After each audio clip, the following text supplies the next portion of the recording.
గురుగారు, శివరాత్రి ప్రాముఖ్యత అంటే ఏం చెప్తారు? శాస్త్రంలో ఎన్నో రకాలైనటువంటి విషయాలను గురించి చెప్తూ ఒక శ్లోకాన్ని చెప్పినారు. రుద్రము అనేటటువంటి ఒక ప్రధానమైనటువంటి ఈశ్వరునికి సంబంధించినటువంటి వేదంలో దానిలో ఒక ధ్యాన శ్లోకం ఉంది. ఆపాతాళ నభస్థలాంత భువన బ్రహ్మాండ మావిస్ఫుర జ్యోతి స్ఫాటికలింగమౌళి విలసత్ పూర్ణేందు వాంతామృతై.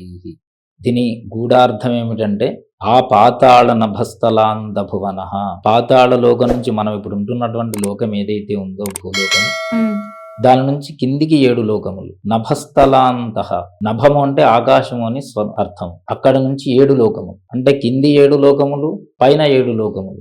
వీటిని 14 భువనములు అంటారు. స్పష్టంగా ఎంత స్పష్టీకరణంగా చెప్పిందంటే ఆపాతాళ నభస్థలాంత భువన బ్రహ్మాండ మావిస్ఫుర జ్యోతి స్ఫాటికలింగమౌళి వలసత్. ఈ లోకాలన్నిటినీ కలుపుతూ మిళితం చేస్తే ఒక శూన్యము అనేటటువంటి ఒక ఆకారం వచ్చింది. దాన్ని ఈశ్వర రూపము అన్నారు. అంటే అన్ని భువనములకు కలిపి వచ్చేటటువంటి ఏ శూన్య ఆకారం అయితే ఉందో ఆ ఆకారమును ఈశ్వరునిగా, ఆ ఆకారంలో ఉండబడేటటువంటి యొక్క చేతనం అంటే చైతన్యము అని అర్థం. ఆ చైతన్యం ఏదైతే ఉందో దాన్ని అమ్మవారిగా నిరూపించినారు